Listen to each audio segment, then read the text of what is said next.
Good afternoon. Welcome to WG University, Weber Gallagher's series of educational programs. This is our employment webinar. My name is Julie Kinkoff, and I am presenting today from the Philadelphia office. If you would like to view this webinar again, share it with others, or see other WG University programs, please visit the Weber Gallagher website, www.wglaw.com, and you will find copies of this presentation and others under the WG University page. Also, feel free to contact the firm with any questions at questions@wglaw.com. Today's presentation is how to prepare for new overtime rules. Let's get started. So today we're talking about the Fair Labor Standards Act and changes that are coming to the Fair Labor Standards Act. Our agenda is first we're going to talk about some of the basics under the statute, and then we're going to talk about some of the changing rules and what you need to do to prepare for those changes, which are coming December 1. So what are we talking about? We're talking about the Fair Labor Standards Act. The Fair Labor Standards Act is the federal law that governs minimum wage, overtime, child labor, and record keeping.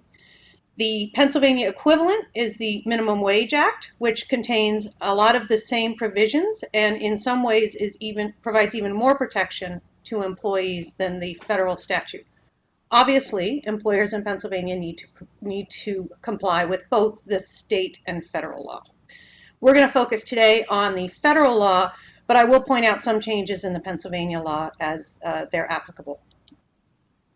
So who is covered by the Fair Labor Standards Act? There are two types of coverage. One is called the enterprise coverage. This is your organization. Organizations are covered if they have 2 employees and have more than $500,000 in business. Even if an organization is not covered, an individual might still be covered by the FLSA under the individual coverage. That means that somebody does work which is in interstate commerce. And really nowadays almost everything is in interstate commerce because it includes phone calls, use of the internet, use of mail, those sort of things. The FLSA applies to private companies, nonprofits that meet certain categories, particularly the enterprise coverage issue, educational institution, local governments, etc.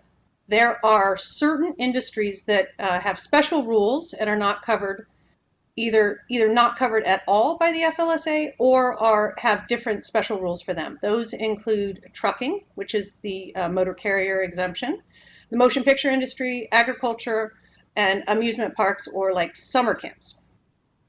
Those organizations may not be covered, but still you have to keep in mind that the individuals, some individuals working in those corporations could still be covered under the individual coverage. Okay, so what does the FLSA cover? It requires that employers must pay a minimum wage, which the federal minimum wage is currently $7.25. It requires that employers must pay non-exempt employees 1.5 times the employee's regular rate of pay for all hours worked over 40 in a work week. That's the overtime requirement, and that's largely what we're going to be talking about today. Although one of the other things that is covered by the FLSA are record-keeping requirements.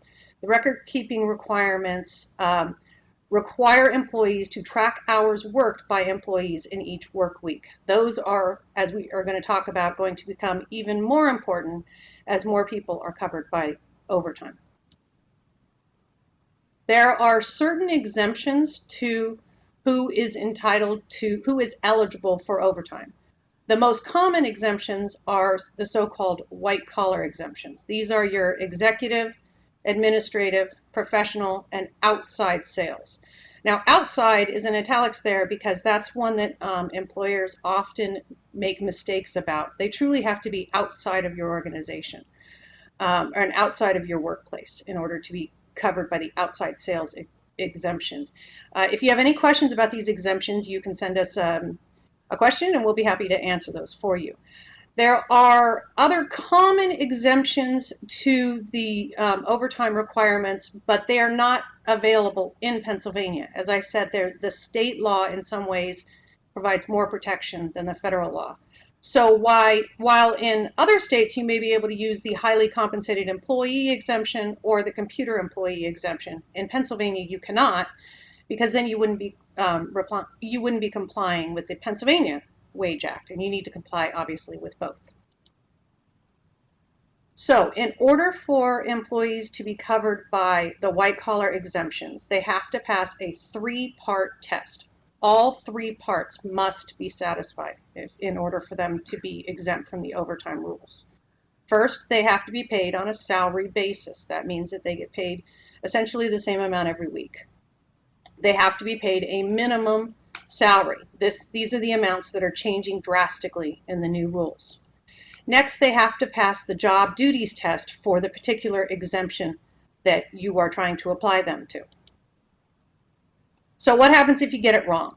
If you get it wrong, there are some extreme penalties for FLSA violations. These include back wages, liquidated damages, which is basically double damages, attorney's fees and cost, injunctions, penalties, and civil penalties can go up to $1,100 per violation.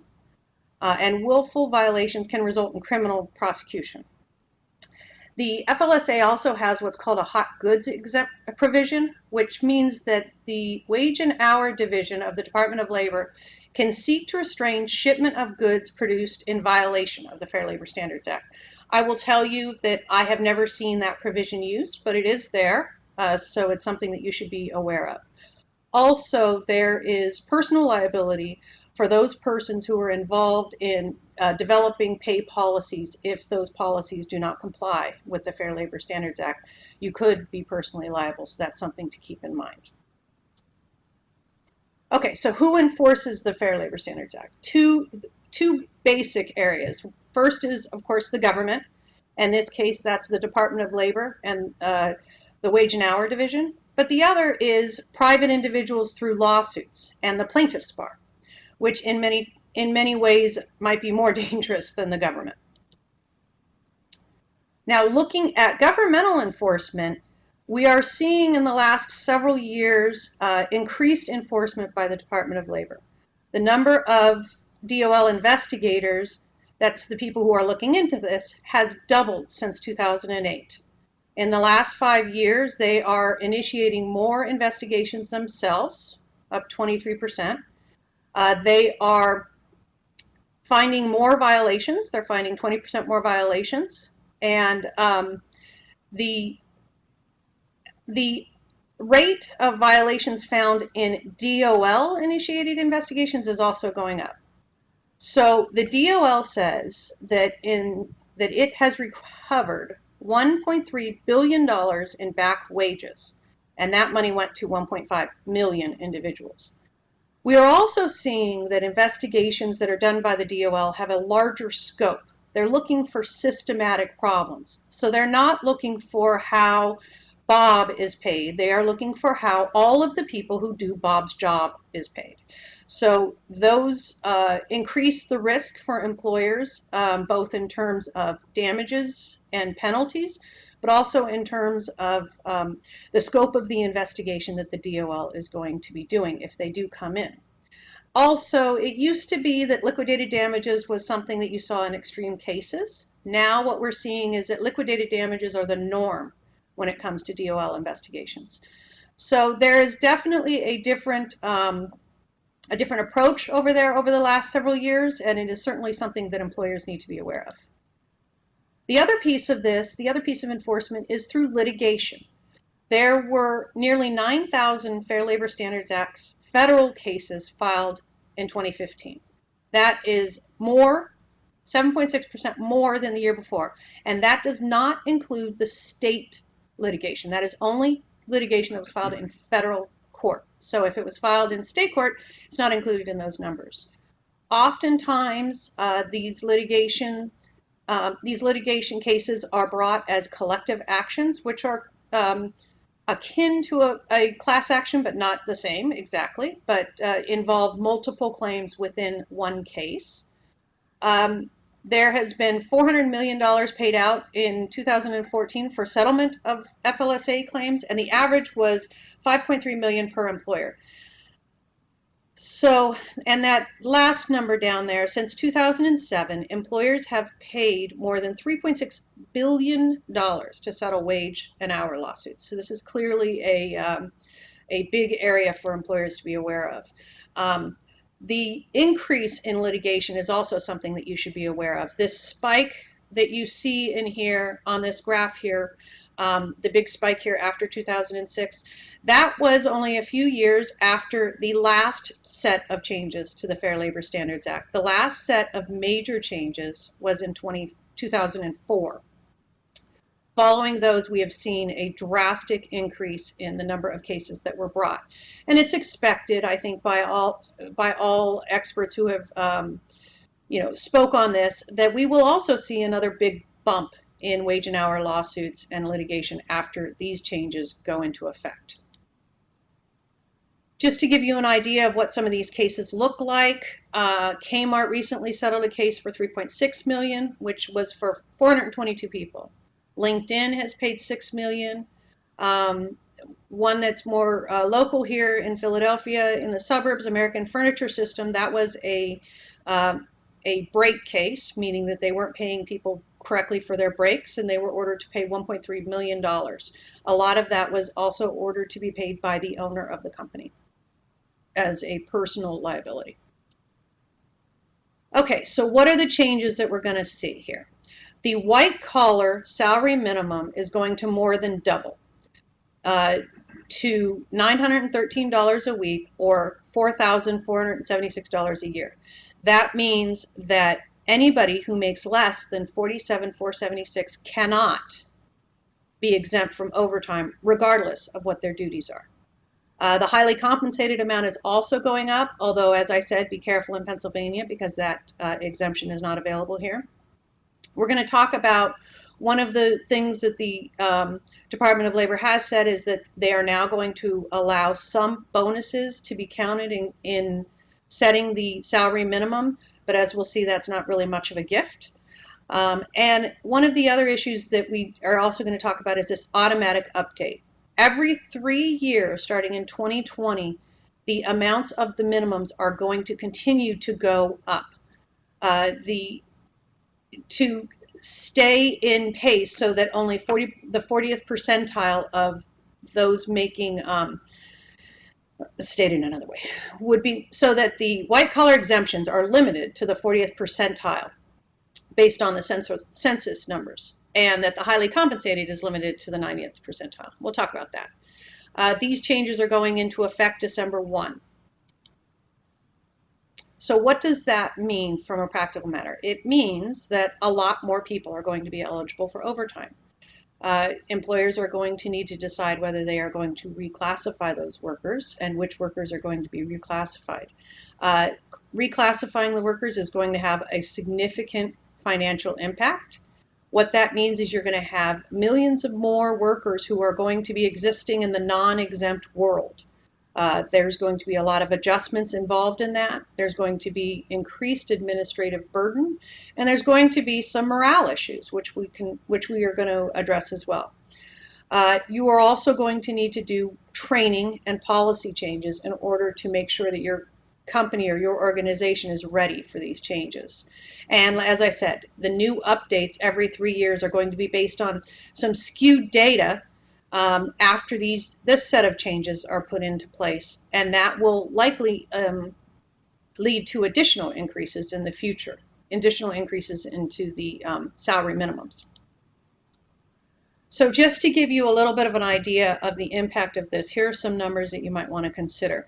The Department of Labor says that 7.4 million establishments will be affected by these changes to the rules. They say that 4.2 million employees will instantly become eligible for overtime.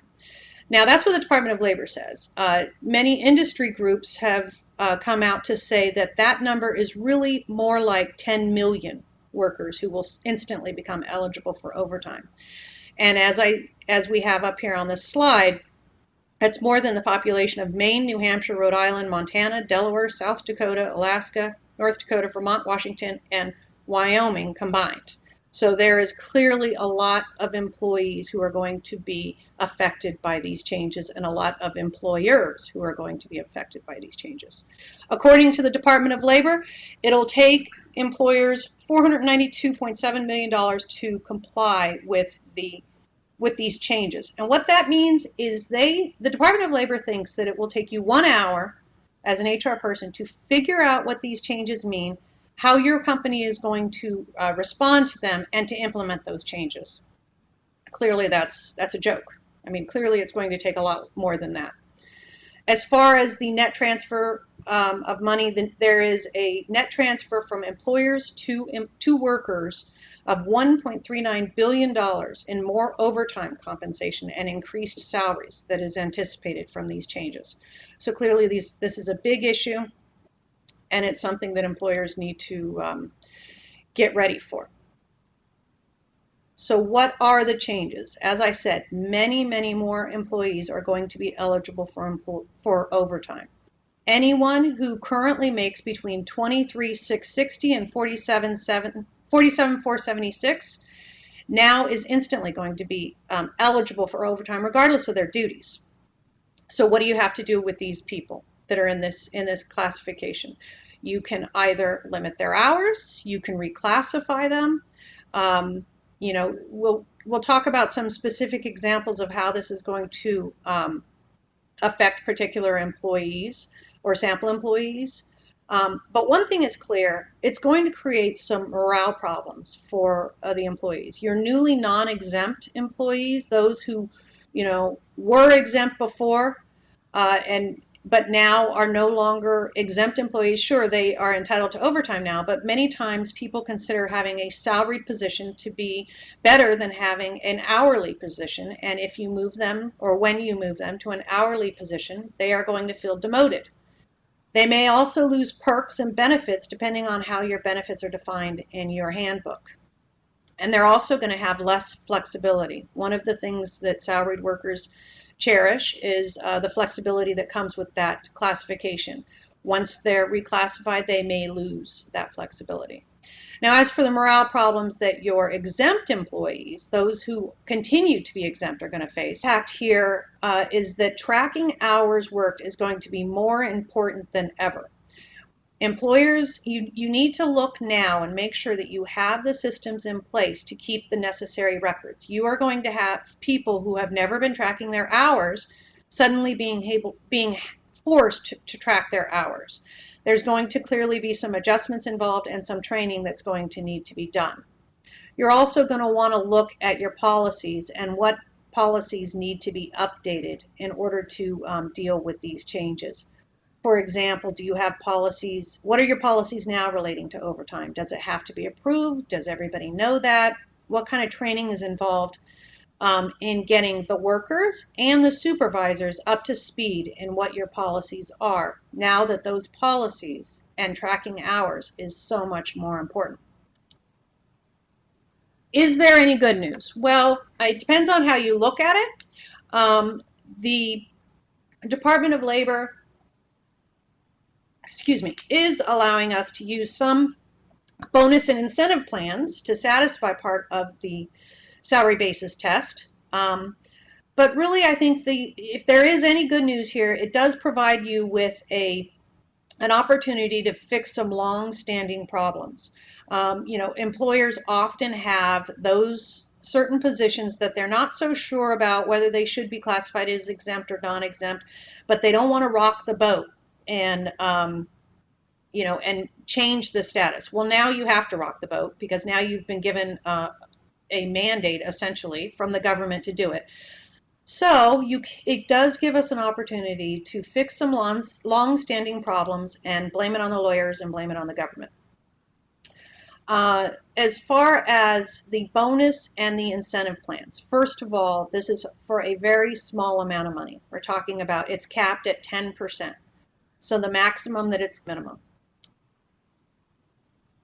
Okay, so do you have to convert every employee who is now eligible for overtime to hourly? This is a question that I get asked a lot. The answer is no, you don't, but you do have to hours at $30. It's not necessary that everybody get moved to an hourly position so long as you are able to track their hours, calculate a regular rate of pay and an overtime rate of pay. And for those weeks that the person works overtime, you pay them the overtime rate. So now what do we do about somebody who usually works 50 hours a week? So let's talk about Judy, who is an HR manager. So prior to these changes being made, HR would be considered in the administrative exemption, and she would have been exempt from overtime. But she makes $40,000 a year, so she's not going to be exempt anymore, right? So what are we going to do with Judy here? We can increase her salary to $47,476, knowing that we are going to have to increase it again in 2020 and every 3 years after that by the amount that the government says is the new minimum. And just keep in mind here, those numbers are going to change based on the 40th percentile and the 90th percentile. So as I said, as a result of these changes, a lot of people in the country are going to be getting bumps in pay to comply with this regulation. That means that your average percentile is going to go up. If it was here, it's going to be here now. So if you were determining 40% from this level, and in 2020 you're considering 40% from this level, as a matter of course, it's going to be a bigger number. So the minimum salary basis is always going to continue to go up, and it's going to continue to go up. It could continue to go up quite significantly. So let's say we do not want to raise Judy's salary to $47,476. Okay, we want to keep her at $40,000 a year or somewhere near there. What can we do? We have to be able to pay her a salary, and we have to be able to calculate her overtime. If Judy normally works 50 hours a week, we can base our calculation on 40 hours a week, or we can base our calculation on 50 hours a week. So what do I mean by that? Okay, so let's say that we want Judy to continue to make $40,000 a year. How are we going to do that? Well, this example is really not going to make Judy happy, because what you're going to end up having to do is lower her weekly salary, her regular weekly salary, to $559 a week, right? So her new regular rate of pay will be $13.99, which is what she will be paid for hours 1 through 40. Her overtime rate, time and a half, will be $20.99, and that's what she will be paid for the 10 hours of overtime she works every week. So the amount that she gets, her take home is the same. It's still the $769. But when you tell Judy that, you know, she thought she was making a certain amount of money, and now her regular rate of pay is only going to be $13.99, that's probably not going to make her very happy, and that will probably affect her morale. Another option is to base it on a 50-hour work week. Okay, so basing it on a 50-hour work week, Judy gets a little bit more money, but she's not going to get the full amount if you had just made her $40,000 an hourly wage and paid her time and a half. So using this analysis, we're going to take her weekly pay and we're going to divide it by 50, because she regularly works a 50-hour week. That's going to get us a regular rate of pay of $15.38. So for hours 1 through 50, she will be paid $15.38. For hours 40 through 50, you've already paid her the extra 1, so now you only need the half. It's 1.5 times her regular rate of pay. She's going to get an additional $7.69 for those hours hours 40 through 50. Now, what if benefit enrollment time is coming, or something else is coming up, and Judy is working a lot more hours than her usual 50? Well, then you're going to have to pay her at the overtime rate of $23.07. So using this amount and assuming that Judy continues to work a 50-hour work week generally, or most of the time, she is going to see a bump in pay. She's going to see a bump in pay of $4,000 a year based on this analysis. There are some other options that you can use as far as calculating pay, but not all of these are available in Pennsylvania. One of them is known as the fluctuating work week. That one is not available under the Pennsylvania statute, but is available in other states. The other is a bellow contract. Both of these are somewhat complicated. They both require an advanced agreement, but they may be appropriate in certain circumstances. If you are considering one of these options, we strongly recommend that you talk with counsel, and we'll help you put one together. Okay, as I said, the other thing that's going to change a lot is that it's going to be very important to track hours.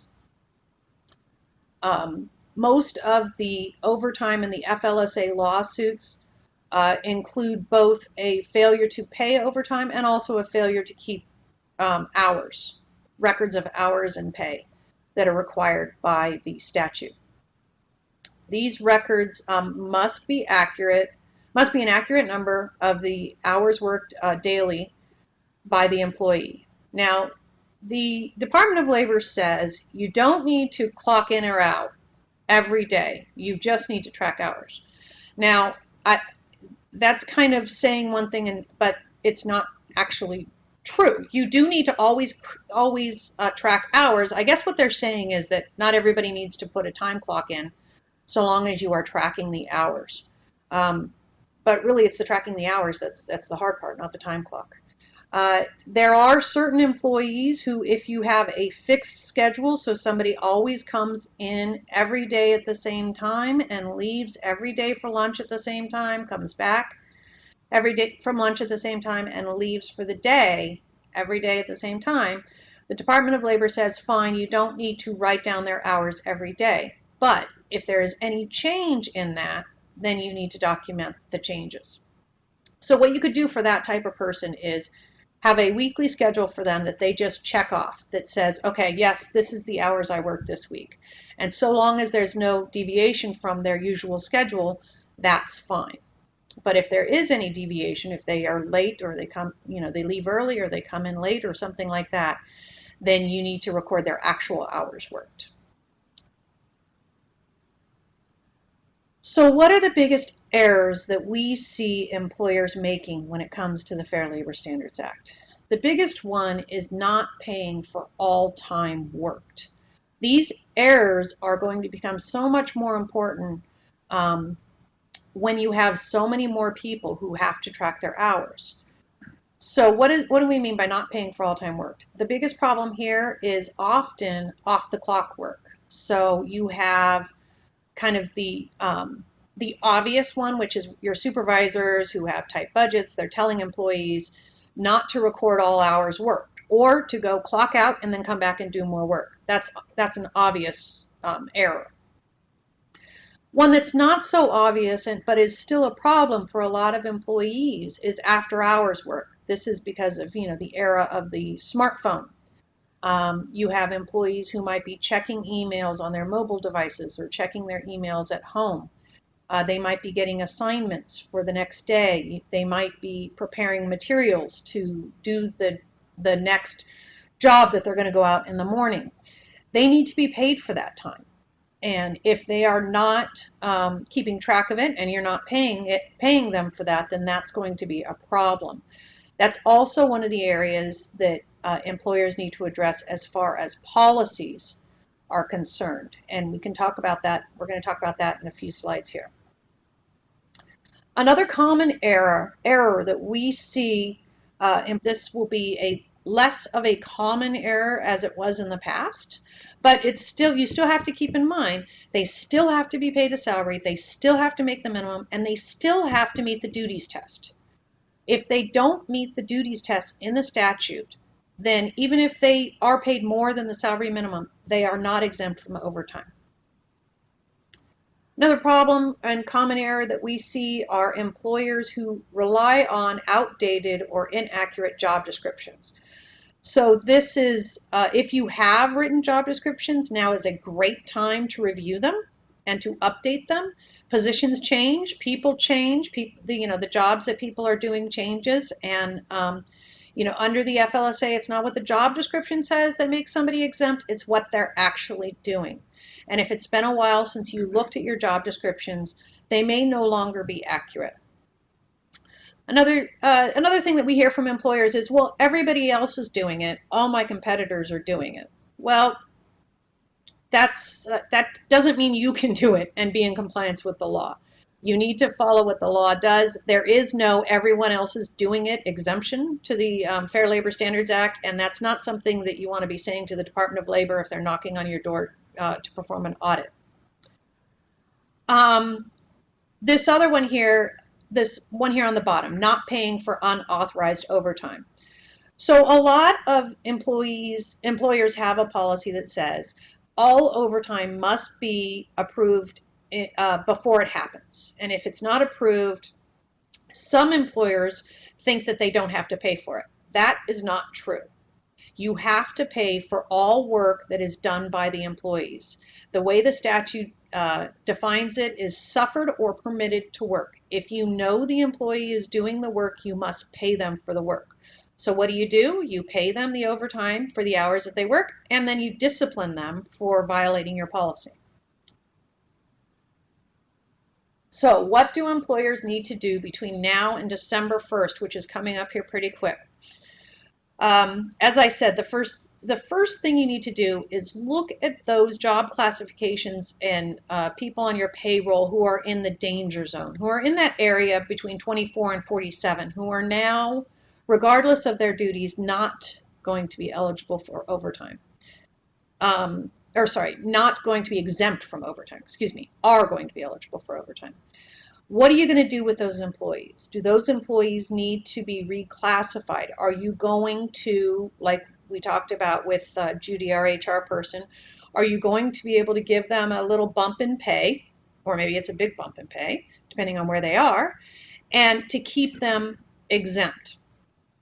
Or are you going to have to transfer them over to being a non-exempt hourly employee, and are you going to have them track their hours? Of course, if you're bumping some people's wages in order to make them not eligible for overtime, then what about the people who are already there? Everybody's going to want a raise. So that is definitely a big budgeting and a big financial issues that companies are going to have to address now. This is also a very good time to look at your contractor classification. And by that I mean your classification of whether you have the people working for you classified as independent contractors or employees. That's beyond this, that's not really what we're talking about here, but the Department of Labor is looking at those issues. They are looking at them hard.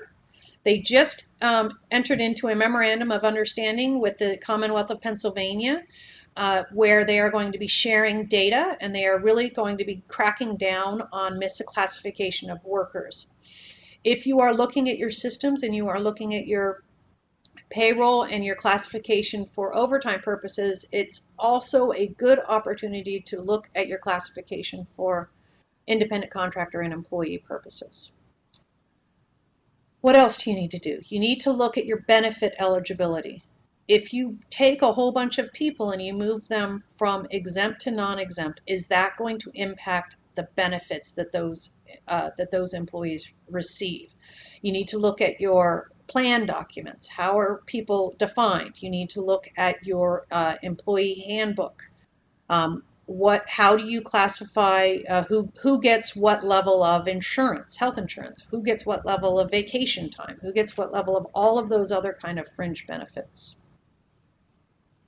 One thing that you should do as soon as you can, if you have not done already, is try to determine how many hours your employees who are not currently tracking hours, so people who are not currently getting overtime, how much are they actually working, right? I have a lot of clients who have been going through this process, and this helps to see what the hit's going to be, right? What is their true regular rate of pay? If you were to take their salary and divide it by the actual number of hours that they work in a week, what are these people really getting paid right now when you look at them from an hourly standpoint? What's their regular rate of pay? What would their overtime rate of pay be?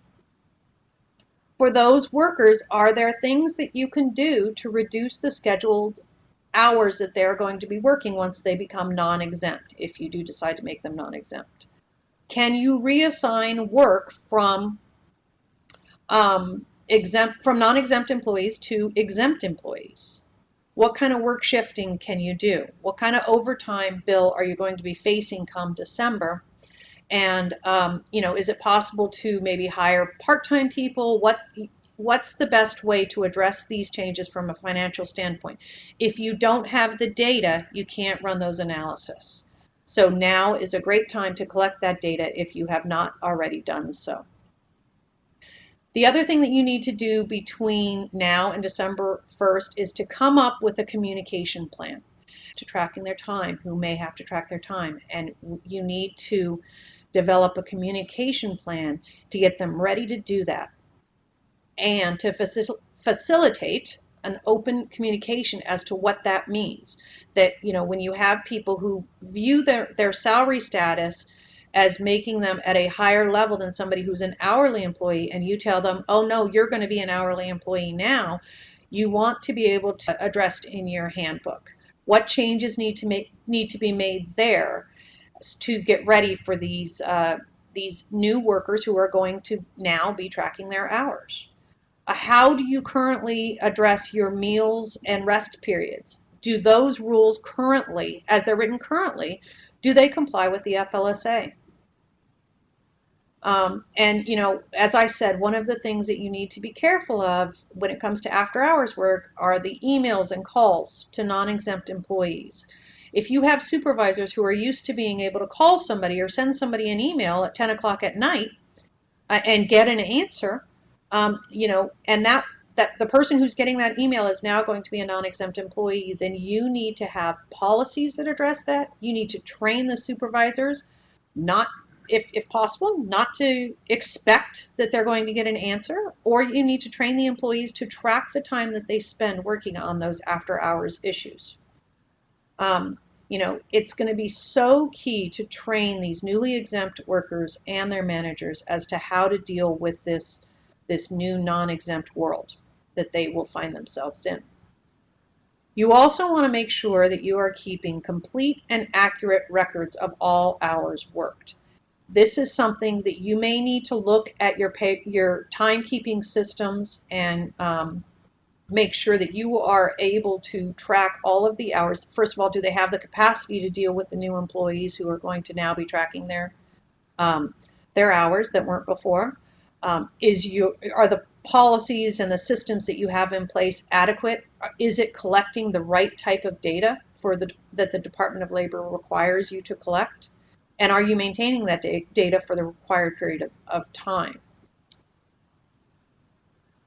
Another way to help protect your organization, particularly going forward, is to conduct an audit. Now, conducting regular audits of pay policies, deductions, job descriptions can really go a long way to protect your organization. After you have put all of these policies in place here that we were talking about, you know, maybe a certain period of time after they have already been put into place, it's a good idea to audit them. How are they doing? Are your supervisors following the policies? Are your workers following the policies? Have you done has everybody been trained? Do you have the right job descriptions? Are you sure that your independent contractor, employee, and non-exempt, exempt classifications are accurate? Are you keeping the right records? You know, this is an area where getting legal counsel involved can be very beneficial. As an attorney, we can write opinion letters to not only support the exempt classification if we need to, and to provide the information, the legal information you need to present to your bosses and your boards as to what your obligations are under the law and where your workforce stands. We can also help to address executive team concerns. What does that mean? In simple terms, it means you can, you know, have an attorney come in and be the bad guy and give the bad news to the executive team that they need to make these changes, and you don't necessarily have to be the bad guy, you know, because the attorney then gets to leave and you get to stay. So oftentimes I have been asked to come in and provide that information to the executive team and to be the heavy, so to speak. The other thing that's good about having an attorney involved is the attorney-client privilege. Communications that are of a legal nature and a legal opinion between an attorney and client are privileged and will not be discoverable unless you want them to be discoverable as part of a defense later. So there is definitely some benefit to that, and that is something that you're only going to get if you work with an attorney. If you work with a consultant who is not an attorney or you do it in-house, you're not going to have the attorney-client privilege because there will not be attorney involved. So those are some of the basics of some of the changes that we are looking at for the Fair Labor Standards Act. Like I said, if you have any questions, you can contact us at questions at wglaw.com, and we will be happy to help you with those. If there are particular questions about your particular industry or your particular organization, I would be happy to answer those if I could. The purpose here was just to give you a little bit of an overview of what we might be looking at come December. Thank you for joining us.